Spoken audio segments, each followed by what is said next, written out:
You're listening to the Options Insider Radio Network, the home of the Options Podcast. For more quality options programs, visit theoptionsinsider.com or search for Options Insider Radio Network in your podcast provider of choice. Listeners can also access all of our programming through our mobile app available in the iTunes and Google Play stores. Select programs are also available via live stream at mixlr.com/options-insider. That's mixlr.com/options-insider. Don't forget to follow along with your favorite programs and submit your own questions for the hosts at twitter.com/options, stocktwits.com/options, facebook.com/theoptionsinsider, or via questions at theoptionsinsider.com.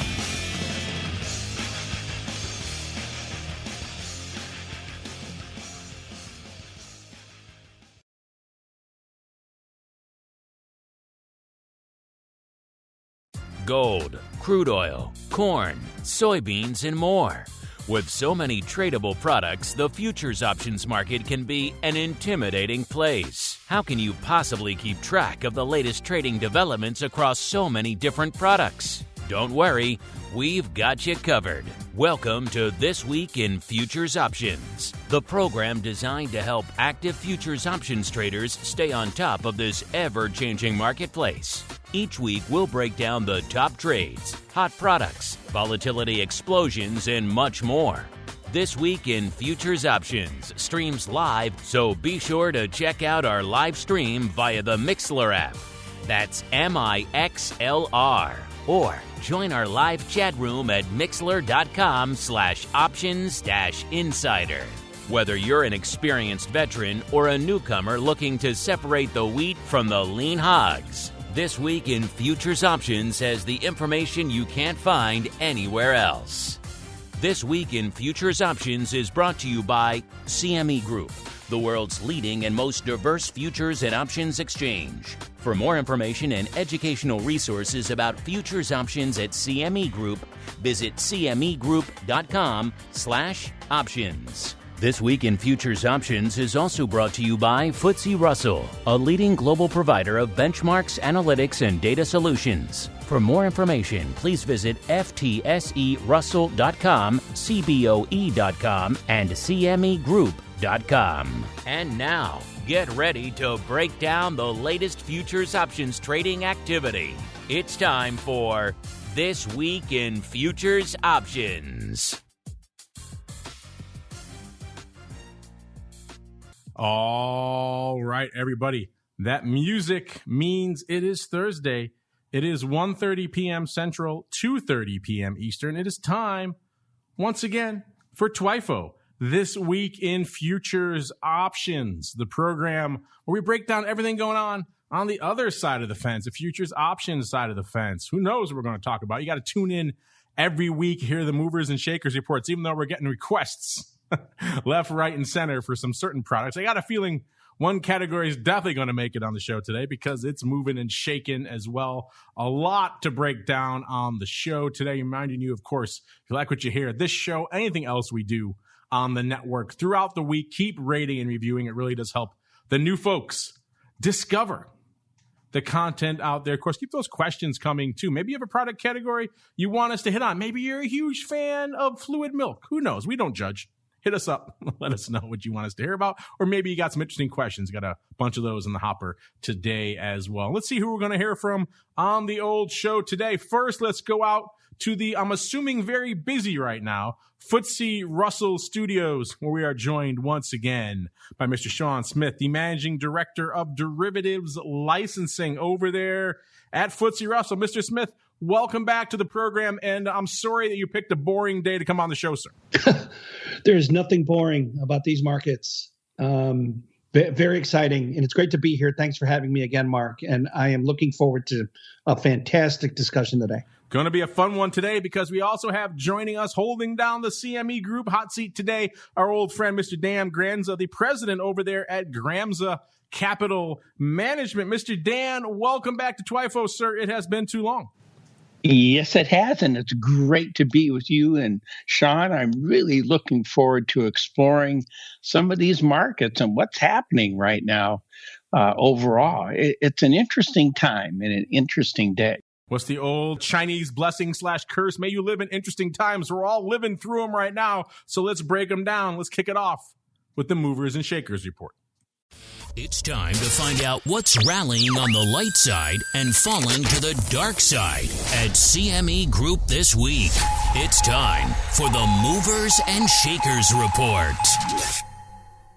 All right, listeners, it's that time. Let's break it down. Let's see where the action has been over the course of the past week for everything that's trading over there at CME Group. And there's a lot of things trading over there. This week, actually an interesting one. Seems to be biased in one direction or the other. Biased in the red this week. Looks like about 2/3 of the chart here lining up on the dark side of the list. Mr. Dan, you know what I'm going to ask you now, sir. Should we begin our journey to the light side, a.k.a. the upside, or to the dark side, sir?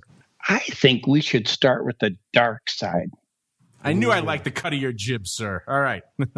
Let's do it here on the old show. A lot of red on the screen this week, listeners. Number 5, we go out to the Nikkei off 4.5, almost 4.55%. It was number 4 in the other direction last week, up about 2, a little over 2, about 2.03% last week. Number 4, the only index that can really hold a candle to the Russell 2000 out there from an equity perspective, it's the S&P Midcap 400. Not one that we talk about a lot, but certainly moves a lot these days, off nearly 4.7% this week. Number 3, it's silver back in the metals, off 6.9%. Quite the drubbing in silver over the course of the past week. Again, these numbers are all since our last show last week, listeners. So a full calendar week, if you will, out there. Number 2, it's the old E-mini Russell 2000 blowing the doors off to the dark side, off nearly 7%, 6.97%. That usually be enough for number 1 in either direction, unless you factor in our number 1 to the dark side this week. Yeah, it's Bitcoin, off 10.5% from our show last week. So a little bit of profit taking, perhaps. I think the technical term is crypto getting annihilated out there today. Big sell-off, a lot of red on the screen across the board in the crypto space. Let's go on out to the upside now. Number 5, a name we don't get a chance to talk about that much here. That's oats, up about 2.33% this week. Number 4, soybean oil. Talked about them on the show not too long ago. I haven't often had a chance to break down the component parts, the meal, the oil, outside of the core soybeans, where we got into some of them recently on the show. It's kind of interesting to see what's lighting it up out there. This week, number 4, up 3, almost 3.25% for soybean oil. Number 3, nat gas, up nearly 4%, 3.91%. It was number 2 in the other direction last week, off 8, almost 9%, about 8 2/3% last week. So again, another week, another tumultuous, volatile time for nat gas. Number 2, lean hogs. Our old friend lean hogs breaking back into the movers and shakers, up for almost 4.5%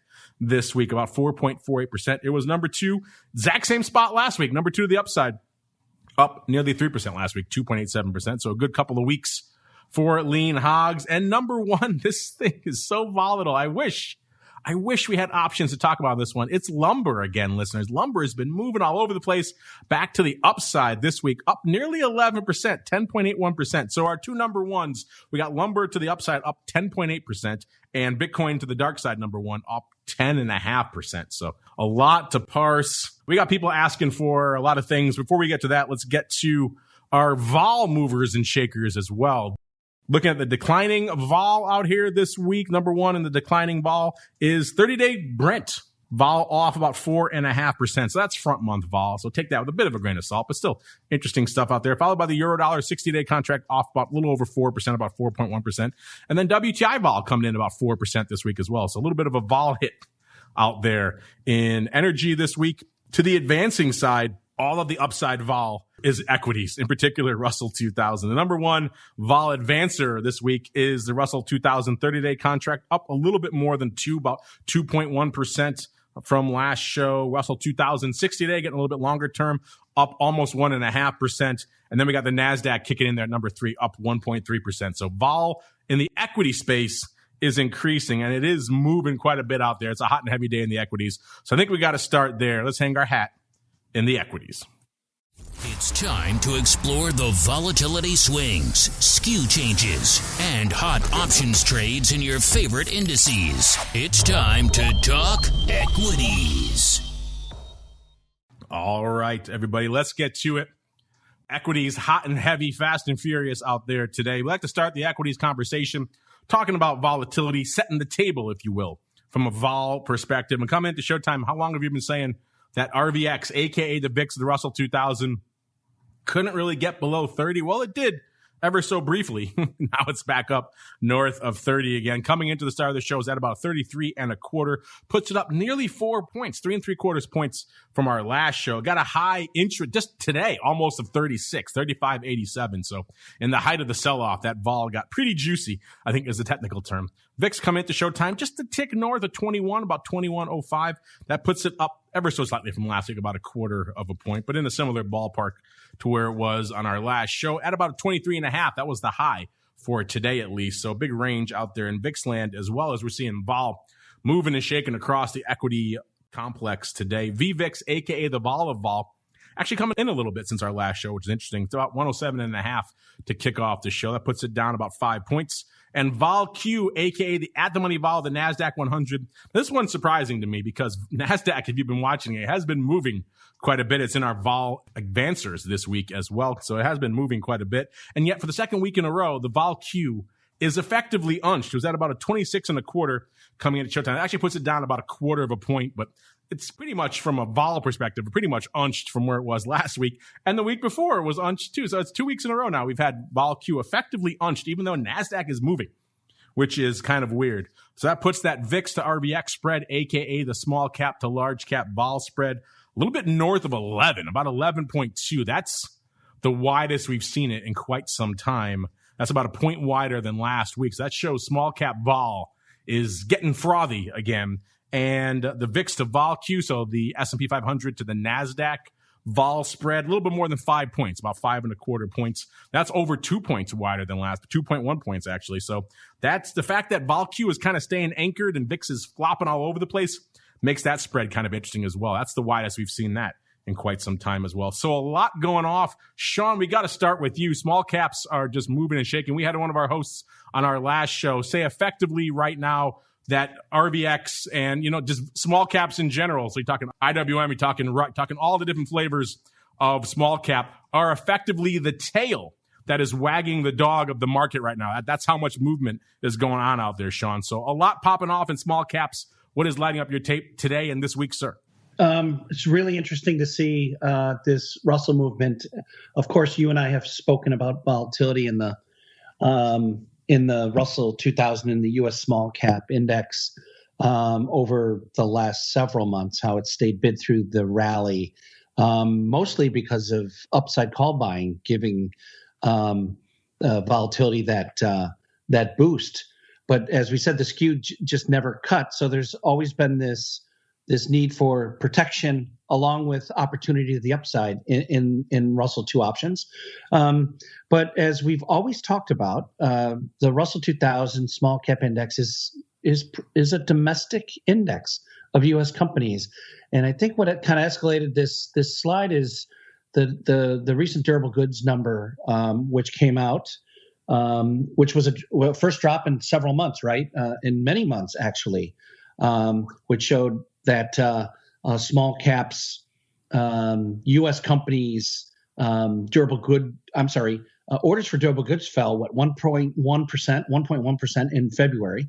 And these products are electronic appliances, machines, cars, other kinds of transportation equipment, all smaller U.S. companies that have been affected. And there's been a talk of inflation. There's been a talk of interest rates rising. Those raise costs and concerns for our smaller U.S. domestic companies. That we're seeing this volatility and we're seeing this movement in the index. We're still way north of 2,000 in the Russell 2000 index, as you and I continue to talk about. So the performance is fantastic.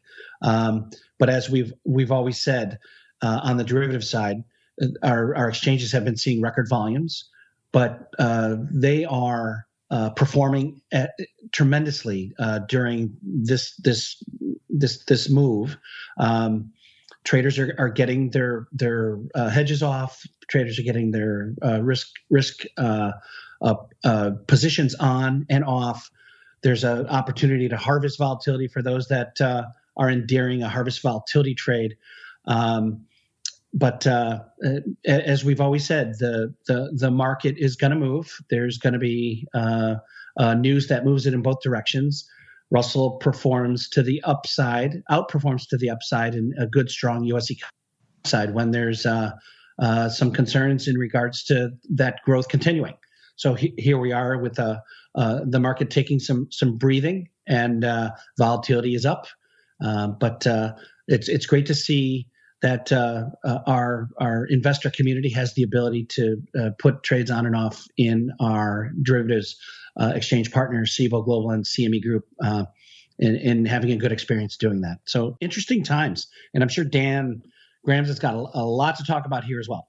Dan's champing at the bit. I could see him over there now. Obviously, Dan, a lot popping off in the equity space. We got to start with small caps because it has just been, like I said, one of our cohorts said on our last show, pretty much the tail wagging the dog. The movements we're seeing out of small caps, of course, on the way up have been just insane, and now to the downside again, just extreme outperformance in both directions. So I'm sure it's kind of hard for it not to be on your radar right now. So what's been lighting up your tape these days, Dan, from a small cap and indeed from an equities and volatility perspective? Well, I think from the small cap, Sean, I really like your observations. And what's interesting about this sector or this part of the marketplace is how sensitive it is. You know, is it a market that leads the other markets? And we've seen that in the past, where these smaller to mid-cap companies are more agile. And I have to tell you, I think the action that we're seeing here right now makes sense. But I'm not looking for further movement down. Let's talk about why I think it makes sense first, I guess. And that is what's been happening over the last few days in equities in general. Had we had absolutely horrific fundamental news?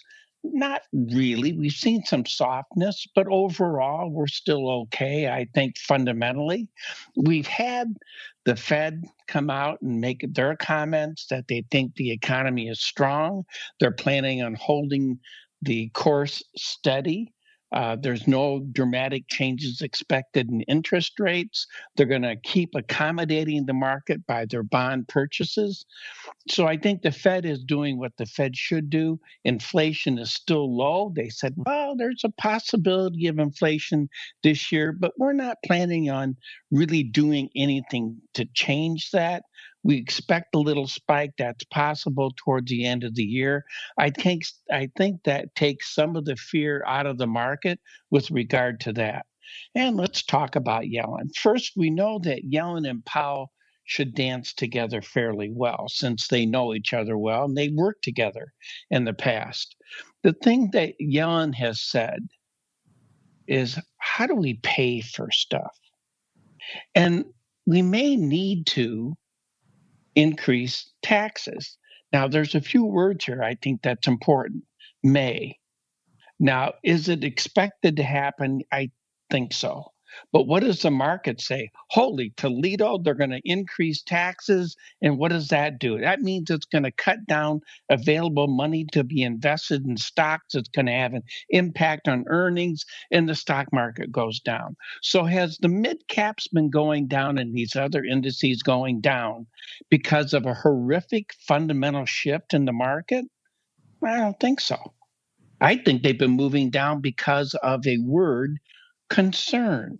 And personally, when I see the word concern, anticipated, possible, when I see those words in the news stories that come out, I expect two things. One, I expect volatility, and it's usually negative because it's an ominous forward thinking. The second thing is I don't expect it to last. So do I expect volatility? Sure. Are we seeing volatility right now? Absolutely. Do I think we're at the beginning of a dramatic downward change? No, I don't think so at all. If you and I go back and explore the times where we heard concern and we see volatility in the market, have we seen a permanent trend change? And I can't think of a time where that's happened. And maybe somebody can correct me on that. So I don't expect a sustained move to the downside. I don't think the fundamentals support that. So I am looking for a market. Maybe we're going to hit 2250 in the Russell and bounce off of it. I think what's going to be important, like today's action, for example. Yesterday we fell out of bed. Today's action in the Russell and some of these other indices, which are actually more aggressive, but in the Russell, we're stopping to catch our breath. We sprinted yesterday. So today we see that smaller range, right on target. To me, the key for us to pay attention to is Friday. Do the people who have sold this market for the last couple days, do they want to go home short over a weekend when we have a situation that's really not that ominous? I kind of don't think so. So what I think would be encouraging are two things. One, tomorrow maybe we do go a little bit lower, but it's how we finish. And if we finish with the market bouncing off of those lows, then I'm looking for an up day on Monday. The second thing we'd want to see to reinforce that is Sunday night, 5 o'clock Chicago time, when the futures begin to trade again. So if we see that stronger bounce on Friday, does it carry over to Asia? That's the next clue I think that you and I have. And if Asia opens and starts to move up, that could be the low of Monday's session. So Asia sets the tone. Europe may or may not reinforce it, and we need the U.S. session to carry it forward. So that's kind of how I see that happening. I think in the Russell, it could go back to that leadership phase that we typically see in that indice. I think it's really critical that people pay attention to it. We're seeing the Dow and the S&P bouncy. When we think about volatility, it's increased, but look at how it's behaving. I mean, the S&P was falling out of bed. The Dow was falling out of bed today, but look where they are now. They're back towards their highs. So we're seeing them come off of their lows, and we're also towards the afternoon session. So I think we're seeing some positive setup for Friday's action. Just one more thought. In the Dow, if we don't get above 33,800 or 32,800 by Tuesday of next week, then I look for, or Wednesday at the latest, I look for a sideways move to begin there. So I'm not bearish on these markets. I look for positive closes on Friday, and I'm looking for follow through to the upside next week. That's a good point about the going into the weekend. Weekend risk is a very literal thing right now. It's been demonstrated many times over the course of the past year. And we've said many times over 2020, now in 2021, maybe keep your powder dry a little bit. Maybe close out some stuff going into the weekends. You don't want to have extreme risk sitting out there in times when you can't close it out. I think Dan's point about some folks who are maybe heavily shorting right now, maybe closing out, keeping their powder dry going into the weekend probably has some legs to it. Let's see what there's legs out there in the Russell 2000 options trading over there at CME. You guys know how to get the reports in your hot little hands completely for free. CMEgroup.com/TWIFO, TWIFO, or /TWIO, TWIO. Both those links should work. Keep them lowercase for some reason. Caps tends to throw a monkey into the works. I'm not sure why. But for whatever reason, keep them lowercase. You get access to all this goodness. Go into the equities, drops down, pull down Russell 2000. You'll see what's lighting it up for yourselves. Another pretty active day, almost 25,000 contracts on the tape already. That's pretty hot and heavy for this time of the week. Let's see what's going on out there. 38%, the equities love near-dated contracts, and that's pretty much the case again. Almost 40%, 38.5% of the paper going up in the week 4 March contract that has a whopping 1 day to go, listeners. Kind of hard to parse that from a skew perspective. Let's try to go a little bit farther out. I guess we'll go out here to the April contract and get a little bit of the fun going on out there. The April contract has about 14.3% of the paper. That also has a little bit more time to go, about 22 days. And by the way, if you're wondering, the vol on that front contract that's going away tomorrow, I use vol in air quotes, 42.3, up 14, nearly 15 handles. The vol out in a little bit more staid contract like April, 32 and about a half, up 5.4 points on the week out here. Let's go out to the skew now. Go out to April. You can't really analyze skew with 1 day to go. It's a meaningless measure at that point. 13.6% bid were the puts last week. This week, 17.5% bid. Not really surprising. We're seeing dramatic outperformance to the downside. When things get aggressive in one direction, you start to see the bids lining up. If you move gently down the skew, you should see the downside, whatever direction you're moving in, start to come in. But if you move aggressively, that's when things start to get a little bit more frothy. To the upside, let's see. The calls are about unched. That's kind of interesting. The calls were 11.2% cheap last week. This week, 11.5%. So no material bid coming up on the calls, as there sometimes is when you're blowing down to the downside. Maybe you get a little bit of that aggressive rotating of the skew. In this case, not so much. Calls are unched. They're not hitting them either. They're staying unched. That's kind of interesting. And then, but the puts are getting bid up. In terms of where the action is this week out here in small caps, it is that 1 day to go contract.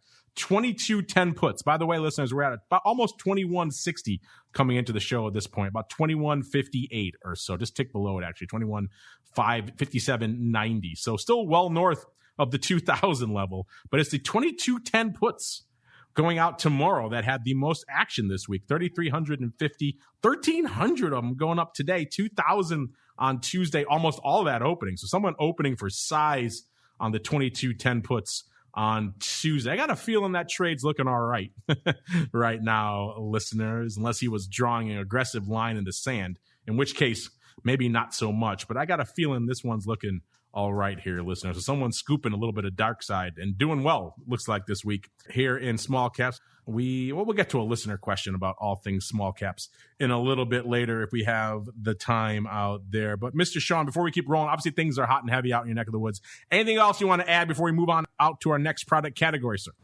No, it's just great to hear the feedback from Dan on these markets and his outlook. And it's interesting to see.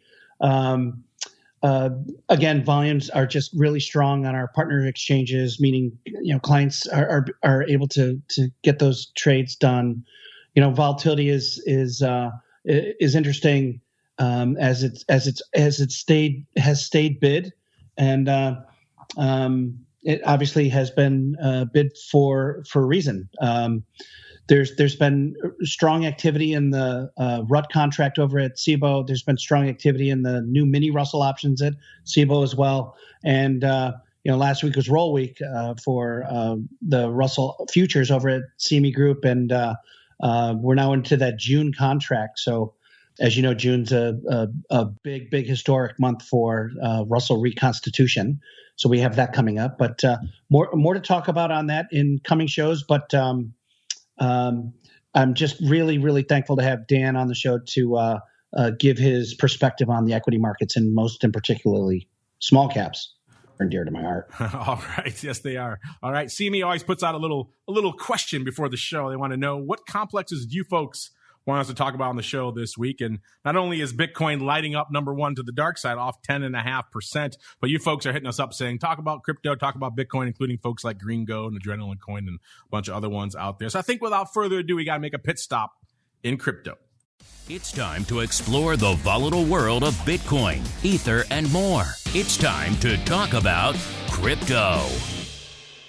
All right, everybody. You asked for it. We'll deliver it what we can out here. Coming into showtime, this is just a drubbing. We were talking about it on our last show, the option block as well. Things are crazy, by the way, in the crypto space, when even a guy like Uncle Mike on the last show, who doesn't watch crypto at all, has come out unabashedly against it, doesn't like it, was started off his analysis talking about all things crypto. That's how much things are moving. Coming into showtime now, we're seeing Bitcoin at 52,175. That's off the lows of the day, but still well off from our last show, off 11.5%, nearly 7,000 handles in that front March future, which has less than a day to go now since our last show. A little bit farther out, the You're talking April future has about 52,400. That's what the price is out there. That's up 7,300 handles, or about 12.25%. So even worse, going a little bit farther out. Let's look really quickly. Unfortunately, it's still, the futures are hot and heavy. I'm sure if I pull up the futures volume right now, we'll see a lot of numbers going up on CME for whatever reason. And again, this is something I brought up with Tim McCourt, who heads up the cryptos over there. We haven't seen the options really yet following suit. That said, you can go check out the cryptos for yourself. They are the newest category to our TWIFO report. Go in there to the drop down and just choose cryptocurrencies.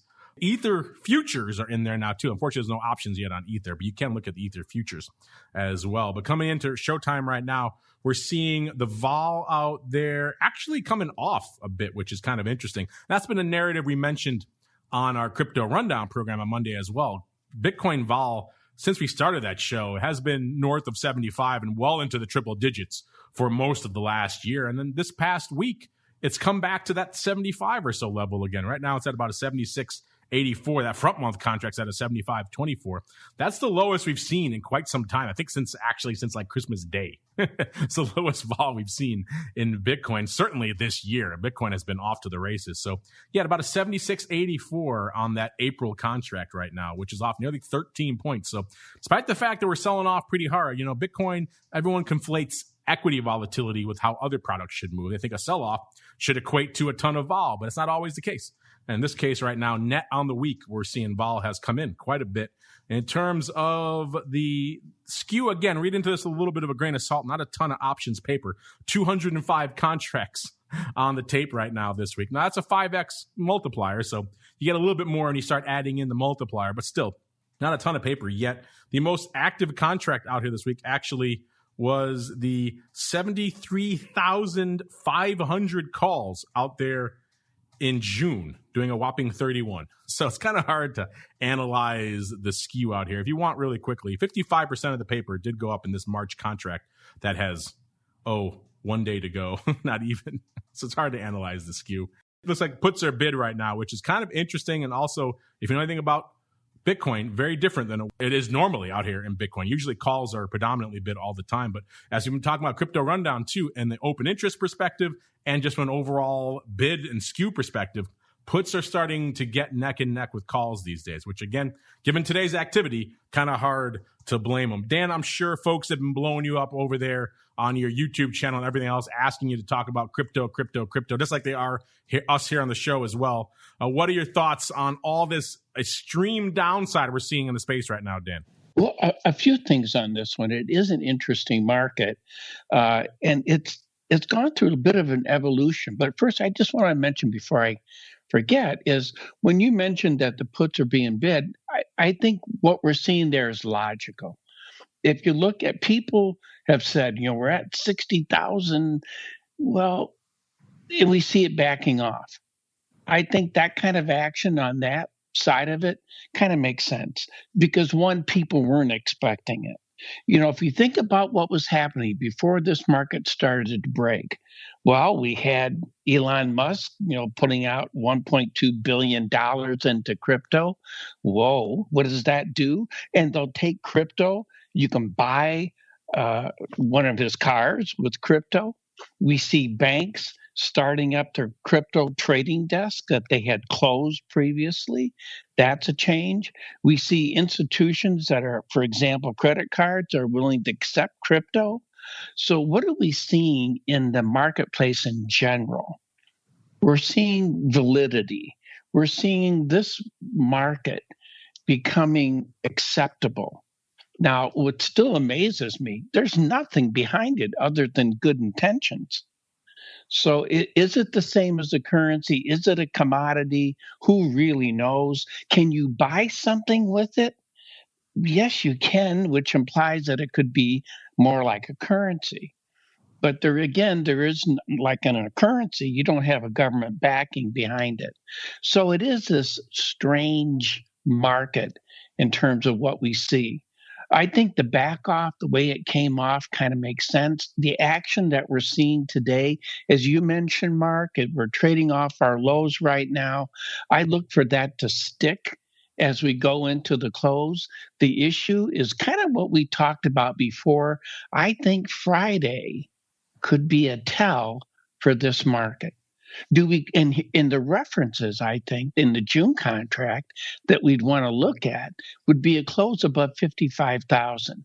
We get a close above 55,000 on Friday, it would imply one of two things. People who are short want to take some profits, as you mentioned, Mark, or it's gotten low enough to find buyers coming back into this market. Now, if it's the first one, if it's people taking profits, that means on Monday we'll go sideways or lower typically. If, on the other hand, we've gotten low enough to find some buyers, then it goes back to that Sunday night, 5 o'clock Chicago time, where we should start seeing the footprints of buying coming into play. You know, when we have a strong close on Friday, we want to remember Asia hasn't participated yet. So that's why the 5 o'clock opening Chicago time is so important. It's Asia's turn to participate. So do they. So I think we could be getting near a low here in Bitcoin. And I also think that the next 2 to 3 trading sessions will give us some answers. So if we were long options, if we were long calls, for example, not suggesting anyone does that. But from my point of view, if we were buying calls, then I want to get paid within the next 2 to 5 sessions. If I'm not, I'd give it the big adios and I'd stand aside. Because what are we looking for? We're looking for that kick in volatility again, and we're looking for a directional play. And if that doesn't come to be, well, then we have to be more patient. And from my point of view, I want to get paid for the trade. And if the trade doesn't produce within that period of time, I would just soon stand aside. So I think Bitcoin's an unusual market. A lot of people say, well, you know, it's taking away order flow from gold and it's changing. I don't think it is. The correlation between Bitcoin and gold, I just don't think is there. Maybe temporarily in some ways, but long term, do we see any consistency there? And I don't think we do. Well said. So people get all up in arms when Powell said effectively last week that Bitcoin and crypto is effectively a speculative asset class. But you're right, Dan. There's no, I like your way you put it, nothing behind it besides good intentions. There's no fundamental value to this. You're not getting a piece of a corporation or some sort of claim against their debt or anything like that. That's some sort of core building block of the value. It's literally what the next guy will pay for it. And right now it's a lot less. So it's fascinating to watch people get up in arms when you say stuff like that. But it's the truth when it comes to all things crypto. For the most part, there are some assets that have a little bit of, the utility value to them. But outside of that, it is a fascinating space to watch completely out there as well. But you folks are also hitting us up about energy. A lot of movement out there as well. So we got to hang our hats out there next. Time to talk some energy. It's time to tap into the deep options well of black gold, Texas tea, nat gas, and more. It's time to talk energy. All right, energy time. We got a lot popping off on the energy side of the space. We actually have nat gas in our movers and shakers. Number 3 to the upside, up nearly 4%. Number 2 in the other direction last week, off 8.66%. So interesting stuff afoot out there. Of course, crude has been moving out here as well. Obviously, a lot going on in the energy space for a number of reasons. We're seeing new lockdowns over there in Europe. That's raising new questions about the demand side of the equation. Of course, the tanker in the Suez Canal gave some midweek relief. Things shot up because we still have this tanker effectively blocking the Suez Canal. You know anything about shipping, listeners? That's a main thoroughfare. So if you can't get past this thing, there's a lot of goods and including a lot of energy that can't get shipped out to other markets out there. But that was a short-lived phenomenon. Obviously, the tanker is still there. At least it was as of showtime. So hopefully they'll get that. Well, not a tanker, but a cargo ship, I believe. So hopefully that'll get dislodged sometime soon. So they're not pricing in a lot of structurally more volatility or price action for this tanker going forward. This is the demand question that's raising a lot of specters out there right now. But we do have folks chiming in here about nat gas too. Let's go to Dan, another Dan here on the show. Dan, 281-60850. Okay. That Dan wants to know, Because we were talking about how LNG demand, nat gas is going sideways and LNG could spike on the Suez Canal jam. That's something we were talking about on the website earlier this week. He wrote in to say, why is that when demand is at a seasonal low and there's plenty of time to build for next year from a nat gas perspective? Well, let's see what's going on out here in nat gas right now. First, we can get into crude a little bit later as well. Nat gas about 2.57 right now, actually up a little bit this week, up about a third of a point. And of course, since our last show, like I mentioned, it's been moving quite a bit. It's actually up almost 4%. So a good week here for nat gas. Once again, short duration, easy for me to say, contracts dominating the tape out here. 31.1% coming in a contract that goes away tomorrow. By the way, if you're wondering, 236,000 contracts on the tape out here in nat gas. So it's a pretty active product. So let's move a little bit farther out. We've got a contract that's going away out here in April that has 27 days to go. Oh, sorry, May. That has 27 days to go. So that's a little bit easier to hang our hat in out here. Let's see, the vol right now, at the money vol, almost to 30.96, off nearly 5 points. So vol coming in pretty aggressively here this week, which is also kind of fascinating to see. We didn't see nat gas. We saw Brent on our vol decliners.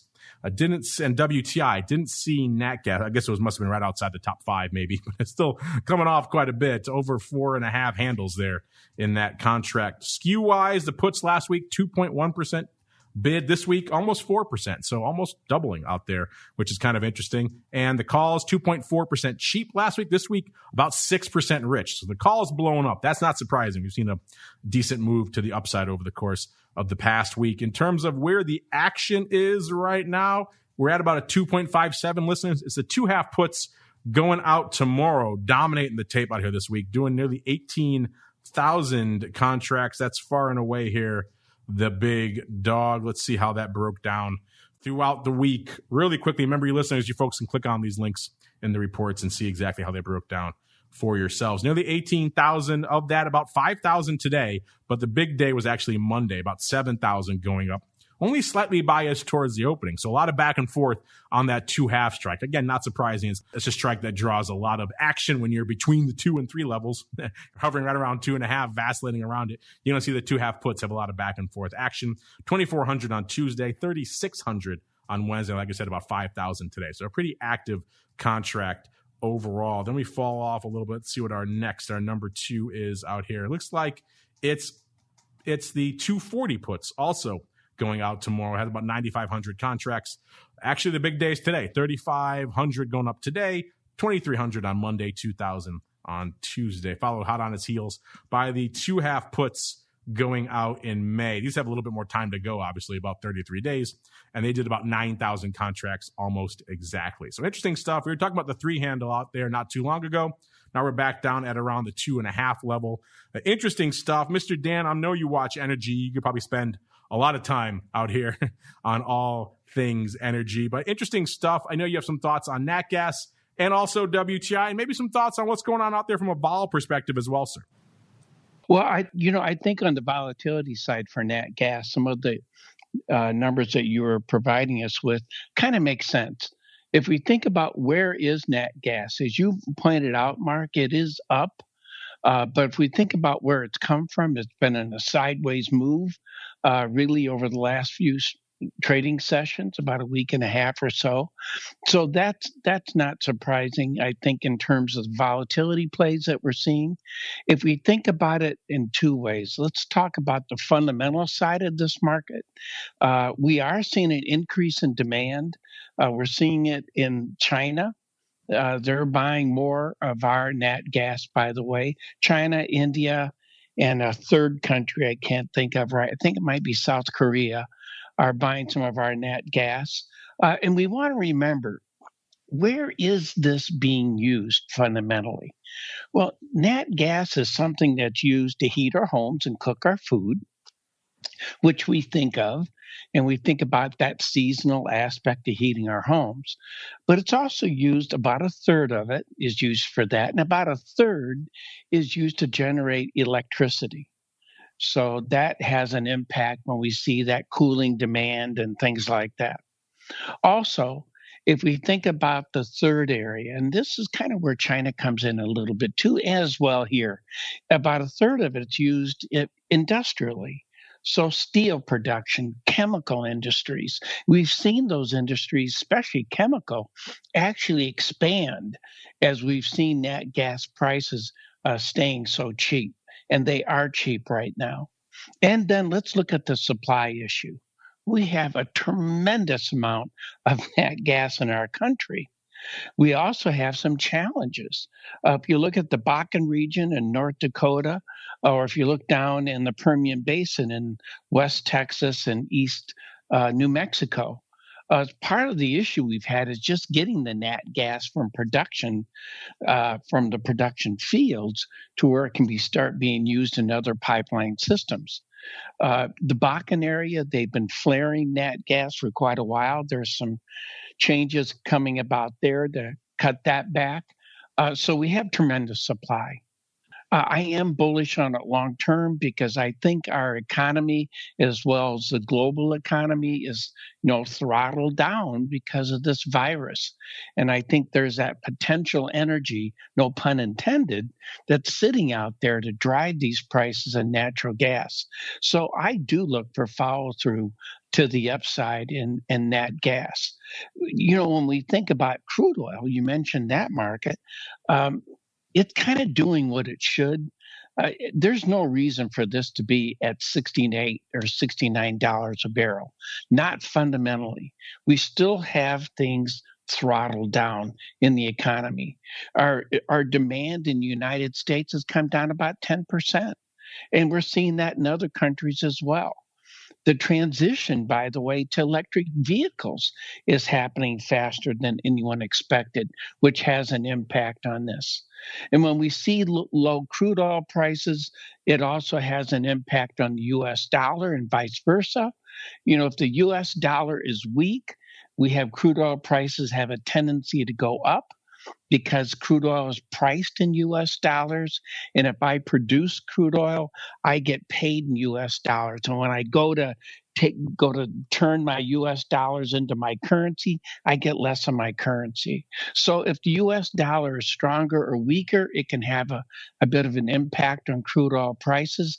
I think right now, it's fairly priced. At $60 a barrel, there are people that are going to be profitable in the shale industry. So it allows some of those capped wells to be open, which also increases supply. I think it's somewhat of an acceptable level when you think about OPEC. They'd like to see it $70 or $80 a barrel, but we just don't have that supply demand situation, that dynamic to really drive prices higher. So my outlook for crude oil is a sideways move. I think right now for this to trade in a $5 to $10 range for the rest of the year, I think would make sense. For nat gas, I do look for volatility, and I am looking for movement to the upside. You mentioned that the container ship that's blocking the Suez Canal. Just to give a perspective on that thing, because it is amazing. It was built in 2018. It's a quarter of a mile long, and it's 193 feet wide. So it's 430 yards long. It's like the size of the Empire State Building floating out there. And the canal itself is a big deal, as you pointed out, Mark. About 10 to 12% of our world trade goes through the Suez Canal. So if you look at Russia and Saudi Arabia, those are the top two exporters of oil going into the Suez Canal. India and China are the biggest importers going through the canal. So what we're seeing now, it's about 4.4% of total oil that goes through the canal. So it's not the amount of oil that goes through that's going to have a global issue. That's one of the reasons why you see crude oil down a little bit today. But it is going to slow oil flow if you look at Asia and you look at Europe. That's where they're going to feel it most, rather than other parts of the world. So and then how are they going to move it? It's tricky. And so what they're finding now, it may not be done in a couple of days and maybe a few weeks before that canal opens back up again. So it'll be interesting to monitor how the world does react to that clogging of that trade area. Fascinating stuff. You know what else is fascinating, listeners, is your deluge of questions. You guys are hitting us up fast and furious. So let's see how many we could squeeze in our final minutes as we get on into your futures options feedback. It's time for your questions, comments, and insights. It's time for Futures Options Feedback. Submit your questions at twitter.com/options, facebook.com/The Options Insider, stocktwits.com/Options Insider, or via questions@theoptionsinsider.com. You can also submit your feedback via our Options Insider Radio Network mobile app, available for iOS, Android, and Kindle Fire devices. You can even ask your questions live via our Mixlr chat room. So grab the Mixlr app or just search for Options Insider at Mixlr.com. That's Mixlr.com.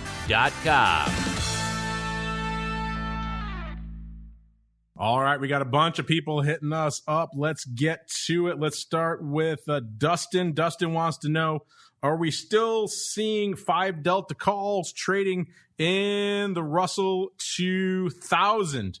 Well, we just broke down Russell 2000 options earlier, and the big trade was the 2210 put, so actually in the money puts now. But the answer to your question, Dustin, kind of the other end of the coin, the upside calls, is yes, we are still seeing a decent amount of paper going up over there. Like, for example, I'm looking right now. You guys can see this for yourselves.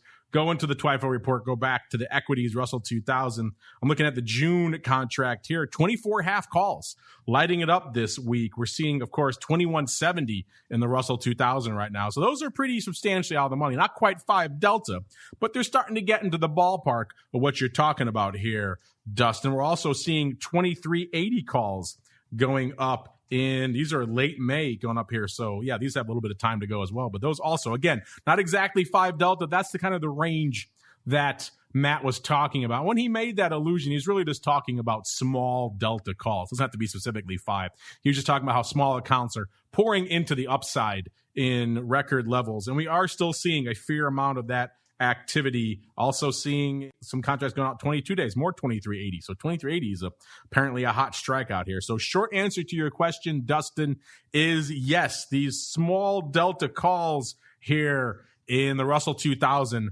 still going up. Sean, anything you want to add here for Dustin looking at the upside call action in Russell 2000? Just some more of that observation. We have been seeing this upside call buying since mid Q4 of last year. And it doesn't seem to be ending. There's still this bullish sentiment of the U.S. economy roaring back with COVID vaccines accelerating. There being incentives for U.S. companies. Yes, we had a negative durable goods order result this week from the government statistics, which has made small caps breathe this week. The U.S. economy is still looking like it's going to do extremely well. So I'm not surprised at seeing this call buying at all. But it's really interesting to see. Next up, I think we got my vote at least for handle of the week. We got Pirate Trader. He was commenting on our movers and shakers section. He wants to know, how do you get this, brother? I guess we got a little Hulk Hogan action out there. How do you get this, brother? He wants to know specifically about our movers and shakers report. Now, the TWIFO reports you guys can all get for free. That breaks down this weekend, gives you all the action we're talking about now. The hot trades, the skew, the volatility, all that stuff, and a whole bunch more. The movers and shakers report is a separate report that we generate there through the Quick Strike tools. I do believe you need to be a paying subscriber to Quick Strike over there to get access to that. You can't click through it. They got to gate you on something, right? They're already giving you a ton of stuff for free. They got to get paid over there at Quick Strike land somehow. So if you want to get the movers and shakers report and generate it for yourselves, you got to have the premium version. Then go into the market scan section, and they can do a whole bunch of things. The way we do that is just a very basic 1 week scan. So from our last show to this show, just nothing but underlying movement. That's all we're looking at there. It's just the futures movement. That's how we get our movers and shakers reports. You can parse it in other ways. We do that with the vol movers and shakers as well. So you can parse it in a lot of different ways, but that's how you get the report. A lot of people ask about that all the time. That's a separate report. You can't get that on the TWIFO link. All right, next up, Dan. This comes from Dan again. So Dan's listening live now. He wants to know, we were talking just about nat gas and everything over there. He says the expectation for spot price to fall over the next few weeks as well. He says, listening live, so you haven't touched on the spot price of March contracts at less than $2.30 versus April futures at just over $2.50. LNG and other exports are just over 10% of production.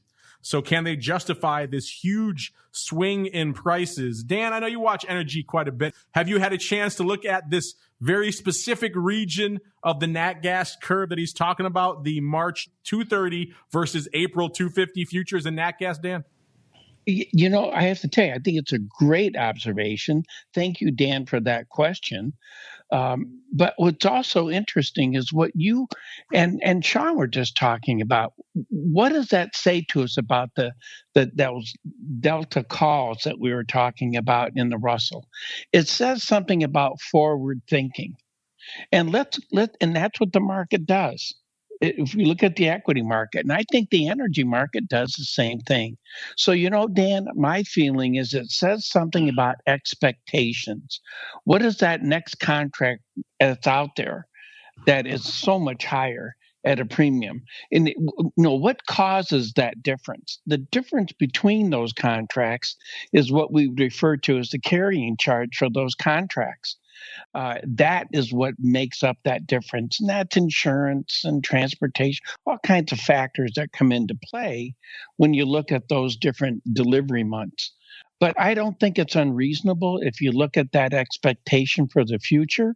And it says to me that the expectation is potentially strong for that market. And that's one of the reasons why we see it, in addition to that difference in carrying charges. Just goes to prove what I've always said. All folks named Dan are very knowledgeable sources on the market there, Dan.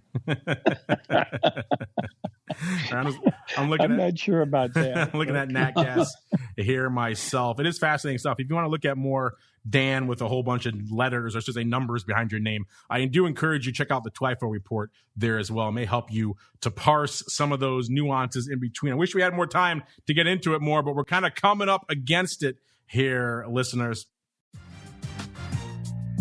Yeah, that music means we're kind of out of time here. So we can probably sink our teeth more into nat gas. You guys have questions about so many categories. It's only a 1 hour show, listeners.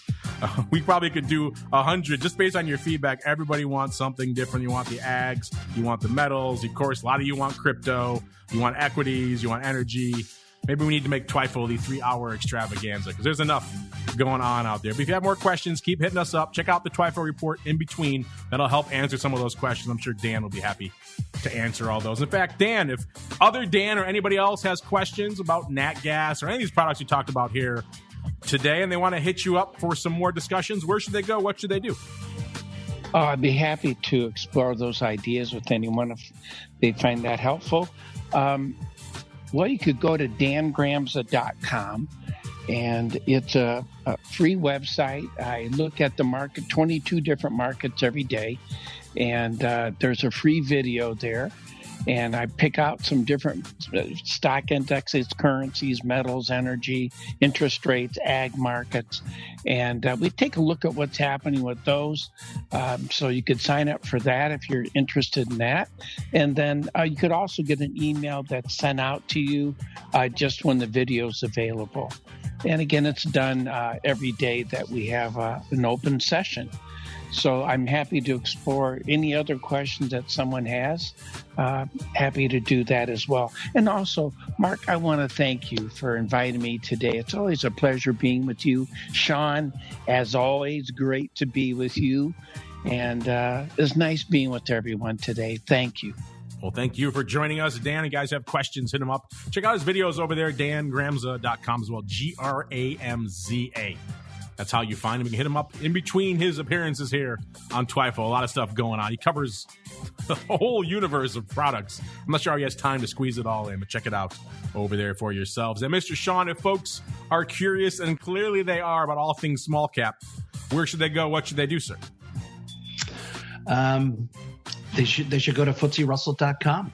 and check out all the small cap information that is at your disposal on our website. They can also email me at sean.smith@lseg.com. Happy to answer any questions at your disposal. But check out the website. There's so much information on our blogs. So it's FTSERussell.com/blogs. And there's webinars sharing information as well, all recorded, FTSERussell.com/webinars.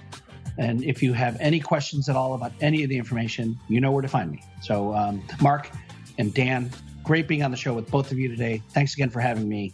And Dan, I look forward to seeing you on the other side of all of this with vaccines in our arms. So I look forward to seeing you. Sounds great. There you go. You know where to find them. FTSERussell.com, FTSERussell.com. Give them a follow on the old Twitters as well, at FTSE Russell, all that data they're putting out in between episodes of the show. These days, a lot's going on in the land of small caps. You probably want to stay tuned to that. And, of course, you know where to go to get these reports and everything else they do over there, CMEgroup.com/TWIFO/TWIO gets you to our reports. You can get on out from there. Look at the educational section. Look at the research that Blue and Eric are doing over there. You guys could spend hours over there. CMEgroup.com/TWIFO, though, is where you should begin your journey. On behalf of everybody over there at CME and Sean, everybody over there at FTSE Land, and one of the many Dans, and indeed myself, I want to thank all of you out there for downloading, streaming, subscribing, for listening live, for sending in so many questions. We only kind of scratched the surface of them. Keep them coming. We'd love to hear from you. And we'll see you back here tomorrow, noon Central, 1 p.m. Eastern, for Volatility Views. Then it all kicks off again on Monday with the option block all the way through to Thursday, another episode of This Week in Futures Options. This Week in Futures Options is brought to you by CME Group, the world's leading and most diverse futures and options exchange. CME Group's markets help individuals and businesses around the world manage risks and seize opportunities. CME Group offers the deepest and most liquid options on futures across all asset classes, including interest rates, equity indexes, foreign exchange, energy, agriculture, and metals. For more information and educational resources about futures options at CME Group, visit cmegroup.com/options. This Week in Futures Options is also brought to you by FTSE Russell, a leading global provider of benchmarks, analytics, and data solutions. Investors in the U.S. and around the world are using FTSE Russell indexes to benchmark their investment performance and create investment funds, ETFs, structured products, and index-based derivatives. Many Options Insider Radio Network listeners will be familiar with the Russell 2000 Index. Russell 2000 futures and options are currently trading on the Chicago Board Options Exchange and CME Group. For more information, please visit FTSERussell.com, CBOE.com, and CMEgroup.com. This broadcast is intended for informational and educational purposes only and does not constitute trading advice or the solicitation of purchases or sale of any futures or options. The rulebook of the applicable exchange should be consulted as the authoritative source on all current contract specifications.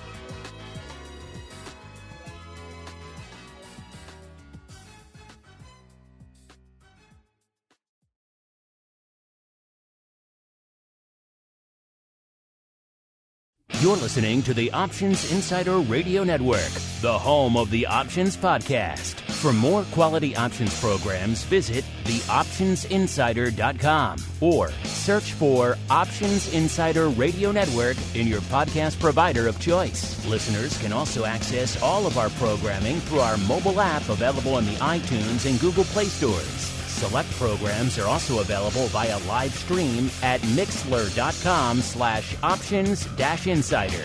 That's mixlr.com/options-insider. Don't forget to follow along with your favorite programs and submit your own questions for the hosts at twitter.com/options, stocktwits.com/options, facebook.com/theoptionsinsider, or via questions at theoptionsinsider.com.